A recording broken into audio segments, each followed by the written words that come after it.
পরিচালিত হয়েছে, বাধ্য হয়ে চাকরি রক্ষার জন্য এই কাজগুলো তারা করেছে।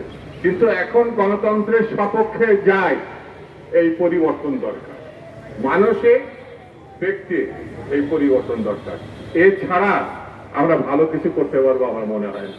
দেশটা আমাদের চারিধারে কিছু মুখোশধারী বিশৃঙ্খলার চেষ্টা করছে, চাঁদাবাজির চেষ্টা করছে।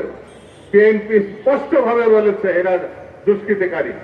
আমাদের নেতা জনাব তারেক রহমান বলেছে এদেরকে ঠেকাতে হবে পুলিশে দেন, এই জায়গায় কোনো আপোষ করা যাবে না। সে যেই হোক, তাকে মানুষের স্বার্থে, দেশের স্বার্থে, অর্থনীতির স্বার্থে, রাজনীতির স্বার্থে এই দুর্বৃত্ত আইন যারা করে গেছে তাদেরকে আমরা 17 বছর বিরোধিতা করেছি। সেই দুর্বৃত্তদের সমর্থন করার কোনো সুযোগ নাই। যেখানে যে অবস্থায় পাবে তাদেরকে আইনের সপক্ষে, আইনে তাদের সমর্থন করবে। বন্ধুরা, সজাগ থাকতে হবে, একে অপরের সঙ্গে বন্ধুত্ব বাড়াতে হবে। সকল রাজনৈতিক দলের ক্ষমতায়নের প্রশ্নে, গণতন্ত্র প্রতিষ্ঠার প্রশ্নে আমাদেরকে ঐক্যবদ্ধভাবে সকল সময় সতর্ক থাকতে হবে।